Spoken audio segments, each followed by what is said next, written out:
రే కృష్ణ, మొన్న మా ఇంటికి ఒక కాకరకాయ తెచ్చిండు. దాంట్లో సగం జ్యూస్ చేసుకొని వేస్తున్నాం నేను మా ఆయన. ఇంక సగం కాయండి కొద్దిగా తురిమేసేసి ఎండకి పెట్టినాను. దాన్ని ఇప్పుడు నెయ్యి వేసుకొని వేసేసి ఒక 1 మినిట్ అట్లా బాగా రోస్ట్ చేసుకుంటాం. దాని చేతిలోనే మనకు సరిపడా మిరపకాయలు వేసుకుంటాం. ఎండు మిరపకాయలు ఒక 4-5 వేసుకొని ఇది వేపేసుకుంటాం. ఇప్పుడు ఇవి 2 వేగిపోయింది. చూసే కొద్దిగా ఉన్న కాకరకాయ పొడి చేదు ఎక్కువ ఉంటుందండి, అందుకు కొద్దిగానే వాడుకుంటాం. కాకరకాయ ఇది మిక్సీ జార్లోకి వేసుకొని కొద్దిగా ఉప్పు, బెల్లము, కొద్దిగా చింతపండు, ఒక చిన్న 1/2 కప్ అంత పప్పులు, ఒక చిన్న కప్ అంతా కొబ్బరి అంతా మిక్సీకి వేసుకుంటాం.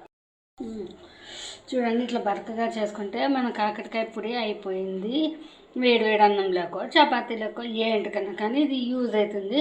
చాలా టేస్టీగా ఉంటుంది. ఇట్లన్నా కాకరకాయ ఇస్తాం. చూడండి, మన కాకరకాయ పొడి రెడీ అయిపోయింది. ఇప్పుడు మనం ఇది 15 దినాలన్నా మనం స్టోర్ చేసి పెట్టుకోవచ్చు, ఏంటికన్నా వాడచ్చు.